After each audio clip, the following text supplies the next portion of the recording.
The strange shout the colony marketplace was alive with sound. Traders shouted prices, machines hummed, and children ran between stalls chasing each other. The air smelled of cooked food, metal dust, and alien spices that burned the nose. Humans and aliens walked side by side, though not always together. Some shared smiles. Others kept a distance, watching with quiet distrust. At the edge of the crowd, a small voice rose higher than the noise. It was sharp, clear, and filled with a mix of pride and desperation. "Give my mama credit, she'll clean your toilet," shouted a thin alien child. The words cut through the busy chatter. Heads turned.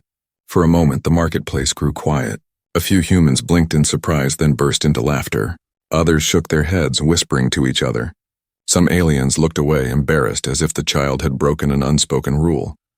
The child stood straight, small shoulders pulled tight, eyes shining with stubborn fire. Its skin was pale blue, marked with faint silver lines that glowed when the sun touched them. It looked too young to speak with such boldness, yet it held its ground. Beside the child, a woman froze. Clearly the mother. Her hands were rough and stained from hard work, but her clothes showed poverty, patched fabric torn at the edges. She covered her face with her hands, ashamed. "Quiet," she whispered to the child. "Don't beg like this. People will only laugh." But the child shook its head. Its large black eyes swept across the marketplace. "One credit is enough. Just one, my mom is strong. She will work, please." The crowd's laughter grew. A group of young human men clapped their hands and mocked the alien child's words. "Yes, yes. Clean toilets. Maybe even polish my boots." They laughed louder, slapping each other on the back. The child's face burned with anger, but it did not cry. Its fists clenched, and its voice rang out once more, louder than before. "Give my mom a credit. She will clean your toilet." The words echoed, and then something unexpected happened. From the far side of the marketplace, a man's voice answered. Calm, steady, and serious, yes. The crowd turned to see him. He was human, dressed in plain work clothes, his hair dark and messy, his face roughened by sun and time. He was not rich, not important. No badge of rank, no weapon at his side, just an ordinary man. Yet his answer carried weight. The laughter stopped. People stared, waiting for the joke, waiting for the trick. But the man did not smile. He stepped forward, eyes fixed on the child. "Yes," he said again. "I will give your mother a credit," the mother gasped.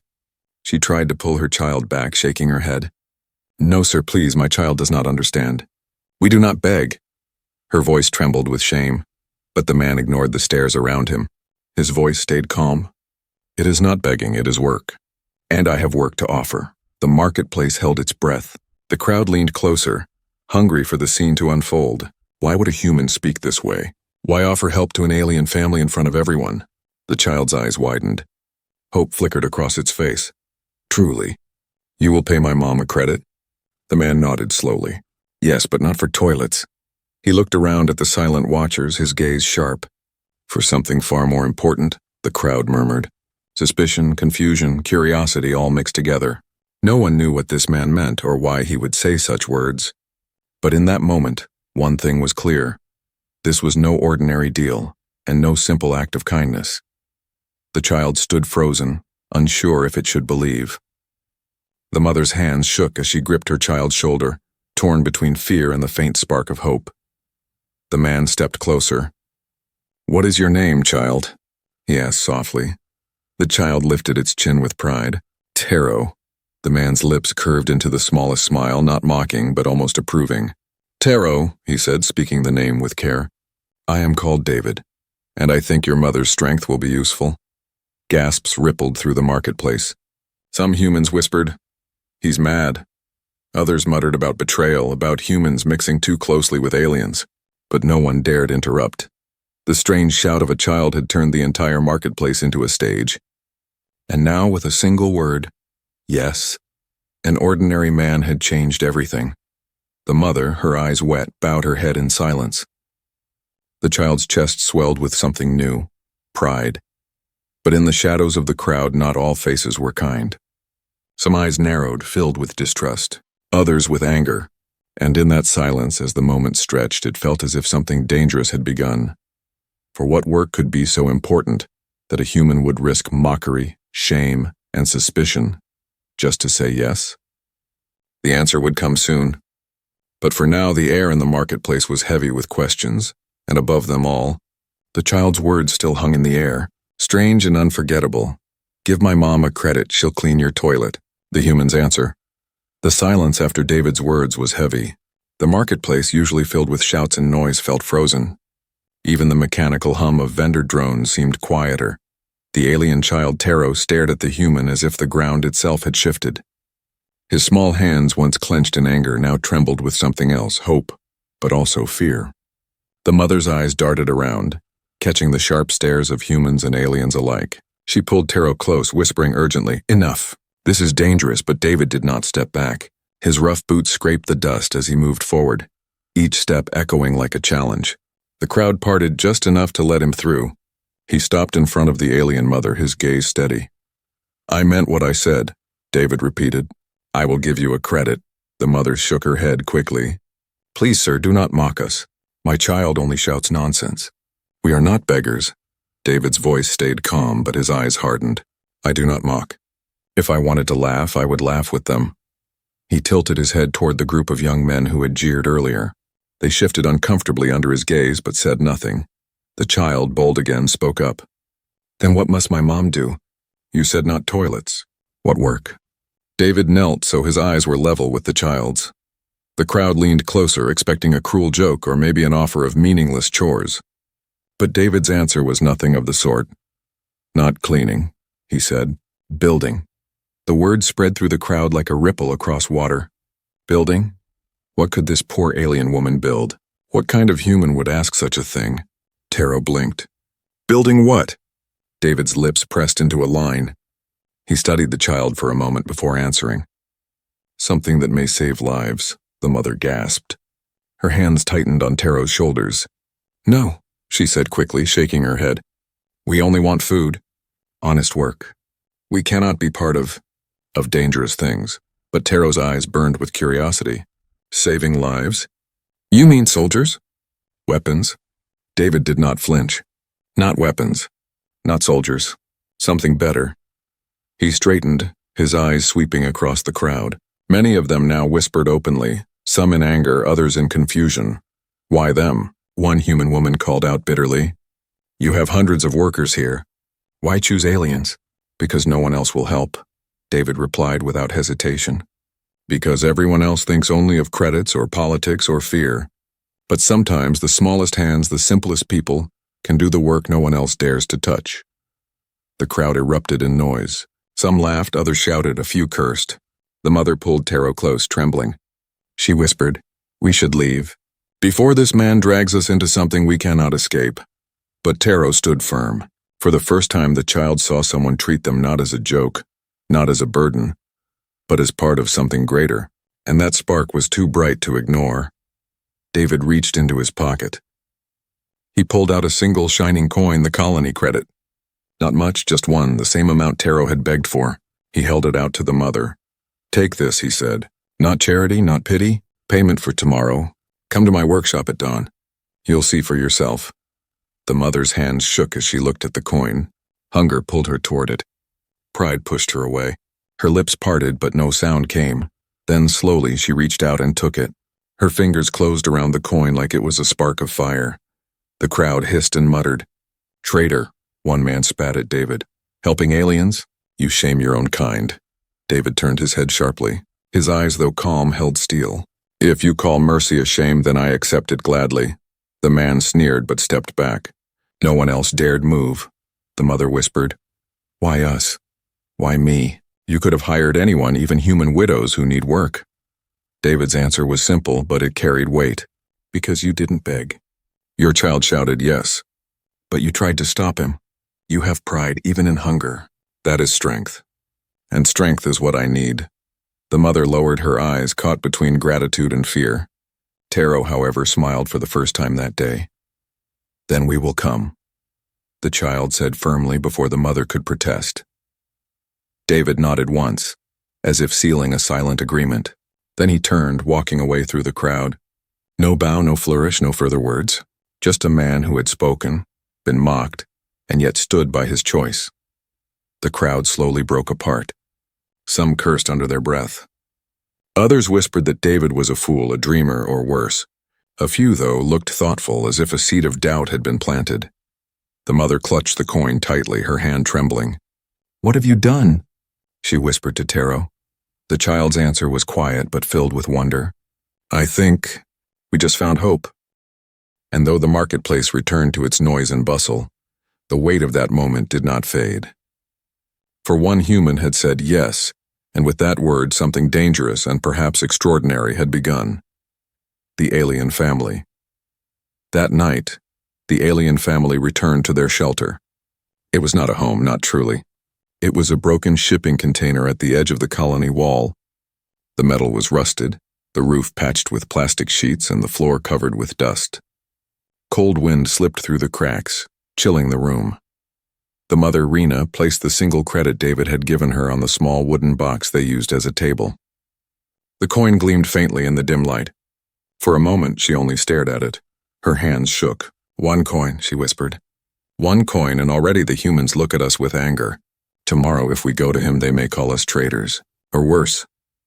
Taro sat cross-legged on the floor, his black eyes glowing faintly in the darkness. He looked at the coin too, but unlike his mother, he did not see fear. He saw promise. "Mother," Taro said softly, "no one else gave us anything. They laugh at us, they push us away, they call us useless. But he saw us. He said you were strong. No one has ever said that." Rena's lips tightened. She brushed a hand across her son's hair. "Words do not feed us. Praise does not keep us warm. But work will," Taro answered quickly. "He said it is not charity. He said it is payment. If he truly means to give us work, then is that not better than standing in the market, begging strangers who only mock us?" Rena closed her eyes.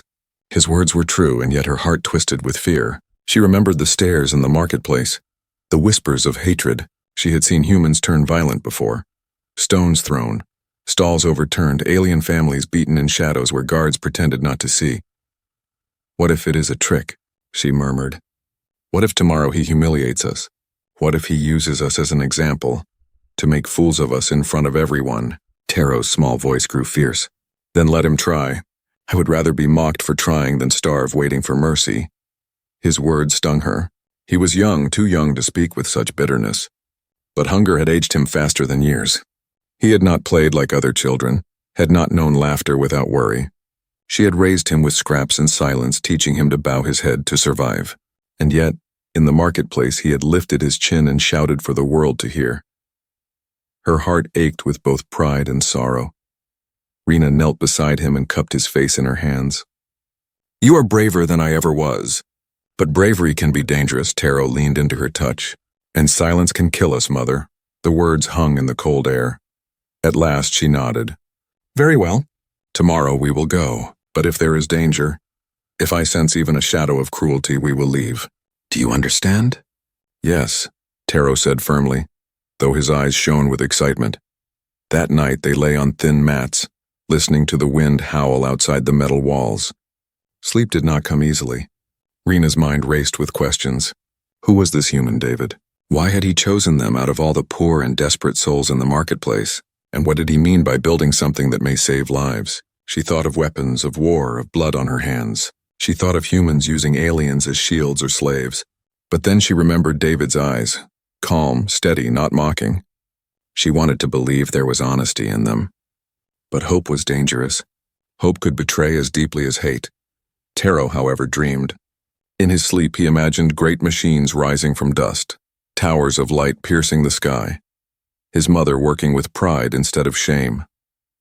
He dreamed of a day when no one laughed at them, when no one spat at their feet, when they stood as equals. Morning came cold and gray. The wind carried the scent of smoke from the colony's factories. Rena wrapped her torn shawl around her shoulders, her hands still trembling as she picked up the credit coin. She tucked it safely inside her dress, close to her heart, as if it were both a blessing and a curse. Taro was already waiting at the door, eyes shining. "We must not be late," he said, almost bouncing on his feet. Rena looked at him, at his thin frame and bright eyes, and sighed. "You are too eager, my son. Work is not a game." "Maybe not," Taro replied, "but this feels different. This feels important." They stepped out of their shelter and walked through the narrow paths of the colony's edge. Other aliens watched them pass, Some with envy, some with fear, some with silent warnings in their eyes. One old alien muttered, "Be careful, Rena. Humans never give without taking more." She nodded but said nothing. Her heart beat faster with every step.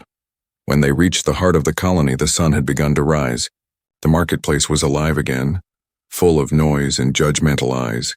Whispers followed them, words sharp as knives. There they are. The humans' pets, the beggar child and his mother. Rena felt shame burning in her chest. But Taro walked proudly, his small hands clenched into fists at his sides, and then, at the far end of the street, they saw him, David, waiting, his posture calm, his face unreadable. Behind him, the shadow of his workshop loomed, its doors closed, its purpose unknown. Rena's breath caught. Taro's eyes widened. This was the moment. The coin in her pocket felt heavy, like a key that might open a door to hope or to ruin. They did not know yet which, but they stepped forward. The hidden plan. The workshop stood like a shadow at the edge of the colony's busy streets. Its metal walls were scarred, its roof patched with dull plates, and its wide doors bore the marks of many repairs. To most it looked abandoned, forgotten, or simply too ordinary to notice, but to Rena and Taro it felt like a gate to something unknown. David stood in front of it, waiting. His arms were crossed, his expression calm, as if he had expected them to come even before they decided. When Rena and Taro approached, the whispers of the marketplace still following behind them, David gave a single nod. "You came," he said simply. Rena hesitated. Her hand brushed against the coin hidden in her pocket. "We came," she answered, her voice cautious. David's eyes shifted to Taro. The boy's dark gaze was filled with both excitement and nerves. "Good," David said at last. "Follow me." He pushed the heavy doors open, and the sound echoed like thunder across the street. Inside, the air was cool and smelled of oil, metal, and old dust. The workshop was large, lit by dim hanging lamps. Broken machines, rusted tools, and piles of scrap were scattered across the floor. Yet beneath the clutter was something else: order, purpose. At the far end stood shapes hidden under tarps, tall frames of steel with wires spilling like vines. Strange symbols marked the walls, and glowing screens flickered quietly, powered by patched generators. Taro's mouth fell open. "What is this place?" David's voice carried a weight that silenced the room. "It is work, real work. Work that matters." Rena's eyes narrowed. "Machines," she said. "Are you building weapons?" David turned to her sharply. "No, not weapons." He walked across the workshop, his boots crunching on metal shards. With a firm tug, he pulled a tarp away from one of the shapes. Underneath stood a strange, incomplete frame of steel and glass. It looked almost like armor, but not for a soldier. It was too large, too heavy, and its design was unfamiliar. The surface shimmered faintly, as if alive with energy. Rena stepped back. Taro stepped forward. "What is it?" Taro asked, his voice full of wonder. David rested a hand on the machine. "It is protection. A shield, not a sword. Something this colony does not believe it needs, but it does. Soon others will come, raiders, slavers, maybe worse. And when they come, the governor will not be ready. The council laughs at my warnings. They say the walls are strong enough. They are not."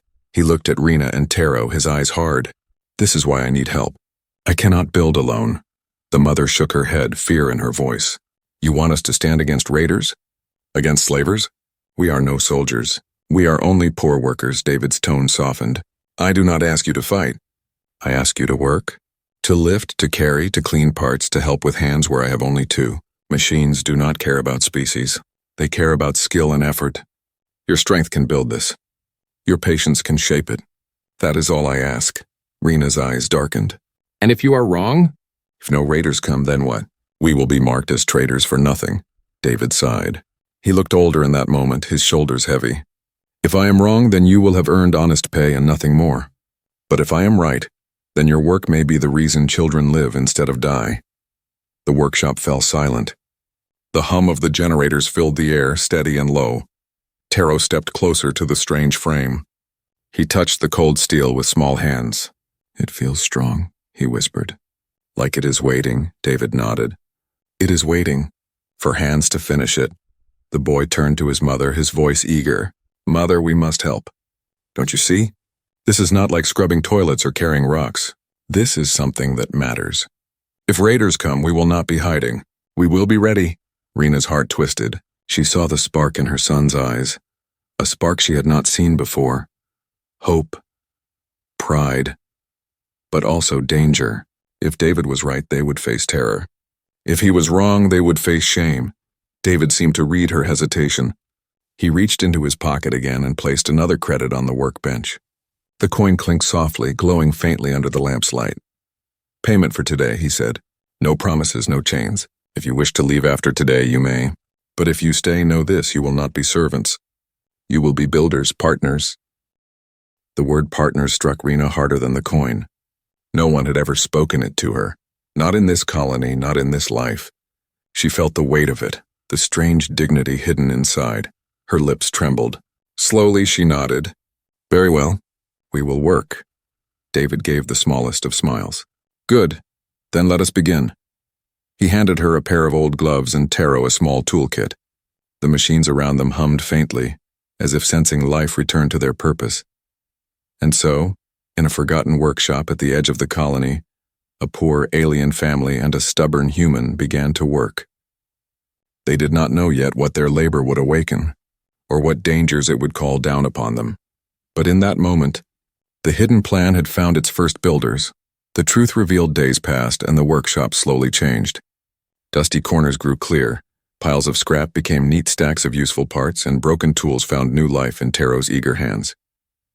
Rena worked quietly, polishing steel and fitting pieces together under David's careful instruction.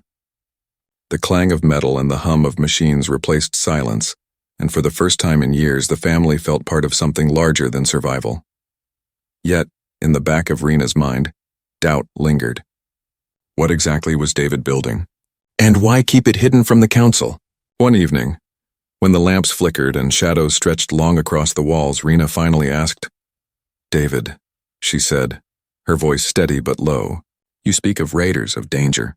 You say this work may save lives, but I still do not know what is it we are building. David paused. He was tightening bolts on the great frame they had been assembling, his hands stained with oil. For a moment he didn't answer. His shoulders lifted, then sank as though the truth weighed more than the steel before him. At last he set his tool down and looked at her. His eyes were sharp but not unkind. You have earned the truth, he said. He walked across the workshop and pulled back another heavy tarp. Beneath it stood a second frame, larger and more complete than the first. Unlike the broken scraps they had touched before, this one glimmered faintly with energy lines running through its core. Rena's breath caught. Taro's eyes widened, glowing with wonder. It looks alive, Taro whispered. David nodded. It almost is. These are defense suits, shields for humans or aliens or anyone willing to wear them. They are not for killing. They are for protecting. A man inside one of these can stand against fire, against blades, even against bullets. They are walls that walk. He placed a hand on the glowing frame. I call them guardians. Rena's lips parted in shock. Armor for soldiers? David shook his head. Not just soldiers.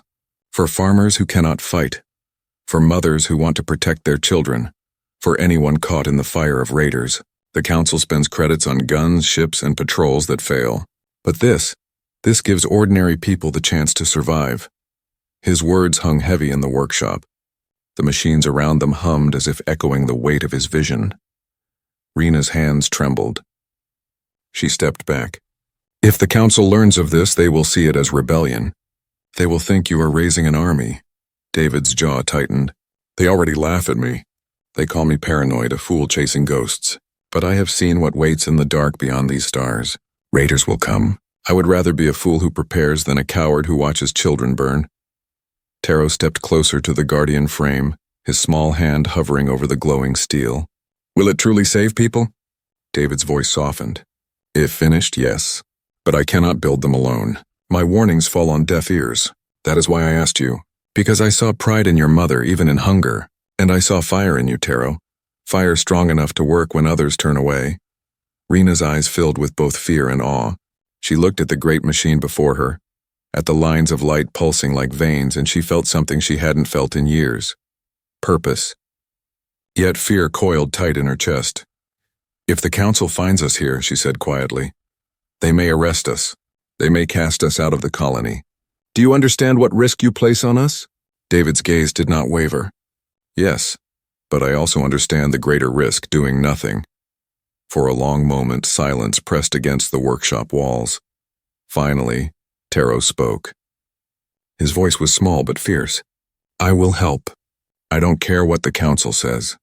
If raiders come, I want to stand. I don't want to hide anymore. David's face softened, a rare flicker of a smile breaking through. He placed a hand on Taro's shoulder. Then you are braver than most grown men. Rena closed her eyes, torn between fear for her son and pride she could not bury. At last, she nodded slowly. Very well. We will continue. But if the day comes when this brings danger to my child... Her voice shook, but her eyes were steady. I will walk away. David inclined his head. That is your right. But I promise you this. What we build here will matter, even if the world mocks us, even if the council turns its back. The day will come when these guardians will stand between life and death. The workshop seemed to breathe with them, its machines glowing faintly as if they too understood the gravity of the moment. And as Rena and Taro turned back to their work, the truth weighed heavy but clear. They were no longer just laborers. They were builders of something forbidden, something powerful, something that could change the fate of the colony. The hidden plan was no longer hidden. It was alive, and in its shadow, danger was drawing closer. The test of loyalty. The workshop's steady rhythm of work did not stay secret for long. Hammers striking steel, the hum of generators, the faint glow that leaked through cracks in the wall. Curiosity has sharp ears. By the end of the week, whispers had spread across the colony. The alien woman works with David. The beggar child carries tools for him. They are building something in secret. Suspicion grew. When Rena walked through the market, the humans who once ignored her now stared openly. Some spat on the ground as she passed. Others muttered insults, their words sharp like blades. Alien trash. Pet of a fool. Betrayer. Taro, walking at her side, clenched his fists. His small face burned with anger. Why do we not shout back, Mother? Why do we not tell them what we are building? How it will save them too? Rena gripped his shoulder tightly. Because they would not listen. They would only turn their anger into stones. Keep your head down. Let our work speak for itself. But silence did not protect them for long. One evening as they left the workshop, a group of young men blocked their path. The same ones who had laughed at Taro in the marketplace. Their leader, a tall man with a cruel smile, stepped forward. So, he sneered, the alien beggars think they are important now. Working with David the madman. Tell us, what is he paying you with? Credits or promises? Rena kept her eyes low. We do not want trouble, the man spat at her feet. You already brought trouble. Aliens working in a human workshop, it's an insult. Our colony is for us, not for your kind. Taro's voice rose, sharp and defiant. We are helping to protect this colony, even you. One day you'll thank us, laughter exploded from the group. The tall man grabbed Taro by the collar, lifting him off the ground. Thank you, for what? For stealing work from humans? Before Rena could cry out, another voice cut through the night. Calm, steady, but edged with iron. Put him down. David stood in the shadows, his arms crossed. His eyes were cold, harder than steel. The tall man hesitated, then dropped Taro roughly to the ground. This isn't your fight, David. We're just teaching your pets their place. David stepped forward slowly. His presence filled the street, not loud, not violent, but heavy with quiet authority. They are not pets. They are workers, partners. And if you think you can decide their place, then you can also answer to me. The men shifted uneasily. The tall one sneered, but his bravado cracked under David's gaze. You're a fool, he spat. Helping aliens when humans go hungry. The council will hear of this. Let them, David replied flatly. I have nothing to hide. The men backed away, muttering curses. Their laughter echoed as they disappeared into the night, but their eyes carried a promise. This was not over. Rena knelt beside Taro, brushing dust from his clothes. Her voice shook. This is too dangerous. They will not stop with words. They will come again. David looked at her, his jaw tight. Yes, they will. That is why we keep working. Rena stared at him in disbelief. Do you not see? This is more than work now. It is a target on our backs. David's voice softened, but his words carried weight. You can walk away. I told you before, no chains. If you fear for your son, leave now. Rena froze. She looked at Taro, who was standing tall despite the bruises, his eyes burning with fire. No, the boy said firmly, we stay. We must. David studied him for a long moment, then nodded. The days that followed tested them more than ever. Supplies disappeared from the workshop. Tools stolen, wires cut. Sabotage. Strangers loitered outside, watching, whispering.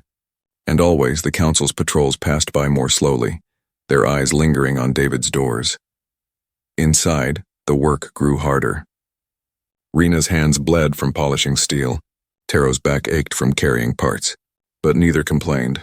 The Guardian frames rose taller, their cores glowing brighter. One evening, as they stood together in the dim light, David finally spoke words he had held back. You should know the truth, he said quietly. The raiders I speak of, they are not rumor. I have seen them. Once long ago I fought them. They will come again, and when they do, they will not care who is human or alien. They will burn everything. Rena's breath caught. Then why does the council not prepare? Because fear blinds them, David answered. Because politics matter more than lives. They do not want to believe. But I know. I saw villages burn. I saw families, both human and alien, taken as slaves. I swore I would never watch it happen again. His eyes were fierce, and for the first time Rena saw the depth of his burden. He was not mad. He was haunted. Taro stepped forward, his small voice steady. Then we will not stop. Even if the others hate us, even if they call us traitors, we know the truth. David placed a hand on his shoulder. Then you are already stronger than most men. Rena's chest tightened. Fear clawed at her, but pride bloomed beside it. She whispered, we stay. And in that moment, despite the threats, despite the hatred pressing in from outside, their loyalty was sealed. But loyalty had a price, and soon, the colony would demand it. The human victory. The warning came at dawn. A distant rumble first, like thunder beyond the horizon, then the sharp whine of engines cutting through the cold air. The sky above the colony darkened as black ships descended, their hulls marked with jagged symbols of fire and chains. Raiders. The colony sirens wailed, their shrill cry sending people into panic. Doors slammed shut, families ran for the bunkers, and soldiers scrambled to their posts on the walls. But the walls were thin, built for show, not war, and the raiders came with fire. From the workshop roof, David watched the ships land outside the gates, dust clouds rising like storms. His jaw clenched. They're here. Rena clutched Taro's hand. Fear filled her chest, but she remembered David's words. If I am wrong, you will have earned pay. If I am right, this may save lives. Now there was no doubt. He had been right all along. The workshop shook as explosions rocked the outer defenses. Soldiers fired from the walls, but their bullets sparked harmlessly off the raiders' armored vehicles. Screams carried across the colony. Taro's voice trembled, but his eyes blazed with determination. The Guardians. We must use them now, David nodded. His face was grim, but his eyes burned with the same fire. Yes, it is time. They rushed inside. The machines they had worked on for weeks stood ready. Tall, shining frames of steel and glass, glowing faintly with power. Guardians. Born from sweat, sacrifice, and defiance. David turned to Rena and Taro. You will help me guide them. We don't have many, but even a few may hold the line until the colony finds its courage. He stepped into the largest suit. The frame closed around him with a hiss, energy lines flaring to life. The glow spread across his chest, his arms, his legs, until he stood not as a man but as a towering shield of steel. Rena's breath caught. Taro whispered, awestruck, He looks like a wall come alive. David's voice echoed through the suit deeper and stronger. Then let this wall stand. The workshop doors burst open.